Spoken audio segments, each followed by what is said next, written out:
Gustavo Petro padece de síndrome de Asperger. La explosiva revelación la hizo su hermano Juan Fernando Petro. Palabras que dejaron boquiabierto al mismo presidente. Hay cosas que ya no entiendo en la relación entre la prensa y mi familia, pero esto me dejó boquiabierto. Algo pasa con mi hermano. Jamás he recibido un diagnóstico sobre el síndrome de Asperger. Es imposible que nos hayan diagnosticado este síndrome cuando éramos niños, porque esa enfermedad solo empezó a diagnosticarse en 1994. Tenía 34 años de edad y dejó de estar en los tratados de diagnósticos en el 2013 porque la ciencia la rechazó como una enfermedad específica, pero la periodista no se detuvo. Luego mencionó que el hermano de Petro dijo que el presidente obtuvo más de 1 millón de votos en las elecciones impulsado por criminales y presentó un fragmento de Los Informantes para decir que el hermano de Petro aseguró lo del 1,5 millones de votos. El presidente Petro negó haber sido diagnosticado con Asperger, pero esto de los delincuentes que según su hermano le consiguieron votos desde las cárceles aún no lo ha negado. Lo curioso es que Juan Fernando Petro reconoce que Uribe sí se dio cuenta de lo sucedido. Ahora escuchemos las palabras de Juan Fernando Petro. Y a los voceros guerrilleros y paramilitares con promesas de no extradición, de no cárcel, y produjo un efecto que fue la alta votación en zonas donde tradicionalmente había sido esquiva la votación para candidatos de izquierda. El Urabá y el Magdalena Medio, dirigidos desde las cárceles, lograron una votación que Uribe lo entendió. Él lo dijo. Me parece raro, curioso y extraño que en lugares donde Petro no podía ni llegar, ahora gana masivamente. Nosotros vimos que entre el norte de Santander, entre el Urabá antioqueño, entre el Magdalena Medio, Gustavo obtuvo 1,5 millones de votos que no tenía antes. Ahora, si te das cuenta, con ese 1,5 millones de votos fue que ganó. Se ganó. Pero las cárceles incidieron mucho. Claro, porque nosotros estuvimos allá. Porque allá adentro entendieron. Porque allá nosotros no fuimos a negociar nada. La propuesta era contundente: entregar bienes, plata, a cambio de no cárcel, no extradición y de un cupo en la paz total. Que sean parte del engranaje económico del territorio. Y ellos lo aceptan. Ellos dijeron de una. De hecho, el Clan del Golfo decía, nosotros entregamos el 90% de lo que tenemos. Ay. Que nos dejen el 10% para trabajar en los territorios. Porque eso sí, ¿a cambio de qué? ¿De una extradición? No. ¿A cambio de una cárcel? No. ¿A cambio de la pobreza? No. Pero sí podríamos generar riqueza. Todo esto lo hizo con Danilo Rueda, el actual comisionado para la paz, con quien lleva casi un año sin hablarse. Es compromiso de este gobierno. Todo el mundo sabe que el comisionado de paz y yo éramos uña y mugre en los territorios. Y nosotros nos fuimos y lo hicimos y dialogamos y generamos la confianza para que ellos al otro lado dijeran, ¿sabe qué? Sí, nos podemos meter en este cuento. Me gusta la propuesta, la idea.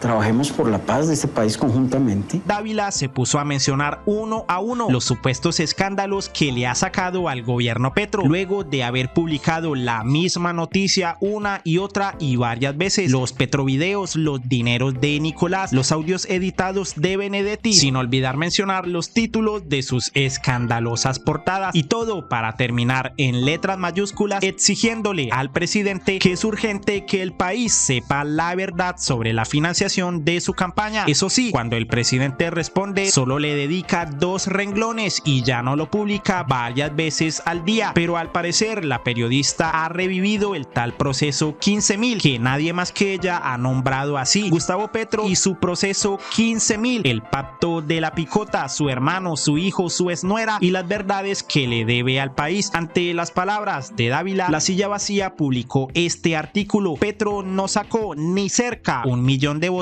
donde dijo su hermano. Allí se basaron en el resultado de las elecciones en Colombia por municipios en la segunda vuelta. Textualmente dicen, sumados, Petro sacó 424.861 votos, ni cerca de la cifra que dijo Juan Fernando Petro. En 10 de los 44 municipios ganó Petro en municipios de Antioquia, Bolívar y Santander. En norte de Santander, el candidato Rodolfo Hernández casi quintuplicó la votación de Petro, sacó 550 157.406 votos, mientras que el hoy presidente sacó 149.413 votos. Sin embargo, el hermano de Gustavo Petro dijo: quiero pedir disculpas al presidente Petro y a la ciudadanía por la información transmitida en Los Informantes. Esta fue editada con el fin de descontextualizar la entrevista para atacar al presidente y al gobierno, palabras que el mismo Petro compartió. Y a pesar de que dijo que abriría hilo, en realidad esto fue todo lo que dijo. Sin embargo, Alexander López compartió una entrevista al hermano de Petro donde deja claro que malversaron el sentido de lo que dijo. ¿Qué le quisiera usted decir al presidente a propósito de este episodio, del trino que él puso cuando dice hay cosas que ya no entiendo en la relación entre la prensa y mi familia, me dejó boquiabierto, algo pasa con mi hermano? ¿Qué quisiera decirle?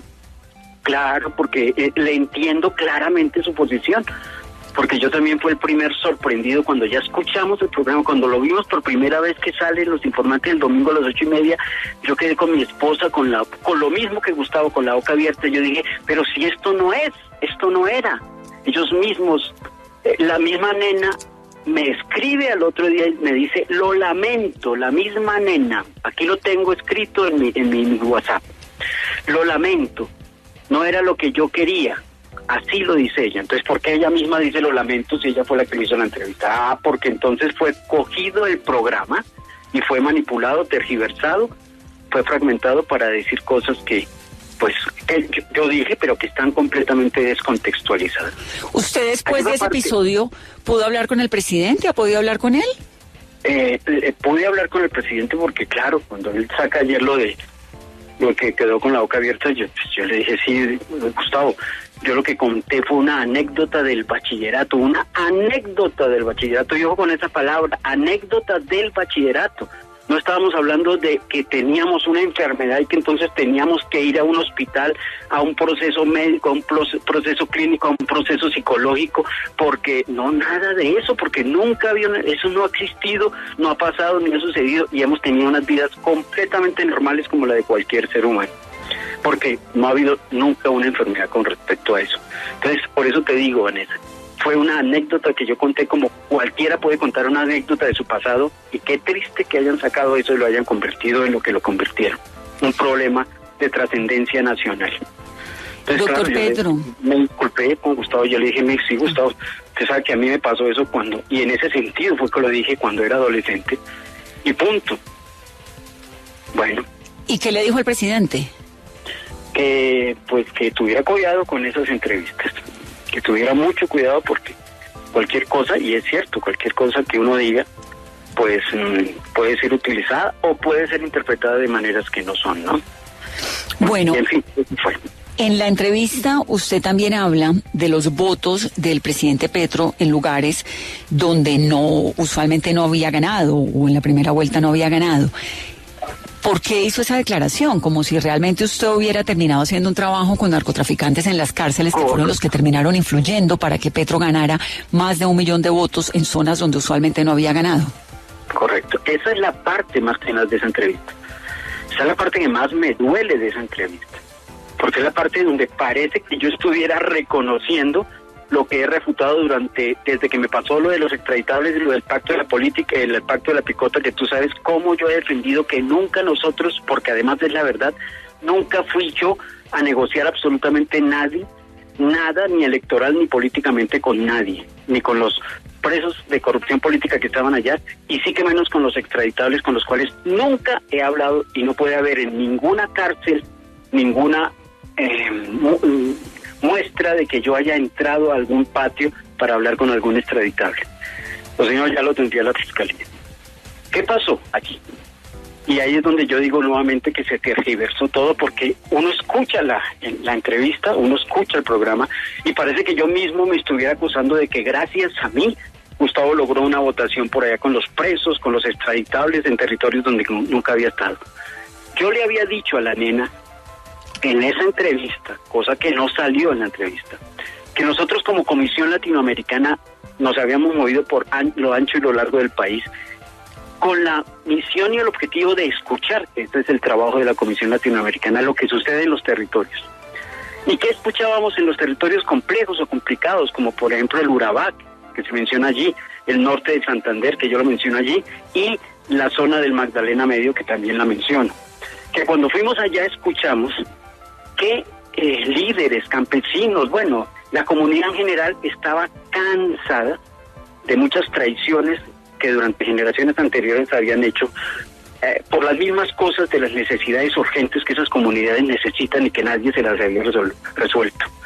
Entonces, ellos mismos por su propia decisión, y era lo que nosotros escuchábamos, y eso era lo que la comisión entendía, decían que tenía que haber una cosa diferente, y por eso le abrieron el espacio que nunca antes se había abierto para alguien de la izquierda, en este caso el programa político de Gustavo Petro, para decidir ellos mismos en esas comunidades votar por ese programa.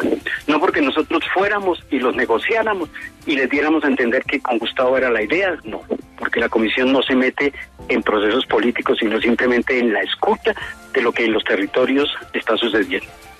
Y eso era lo que yo le había planteado, pero esa parte no sale en el programa, sino sale la fragmento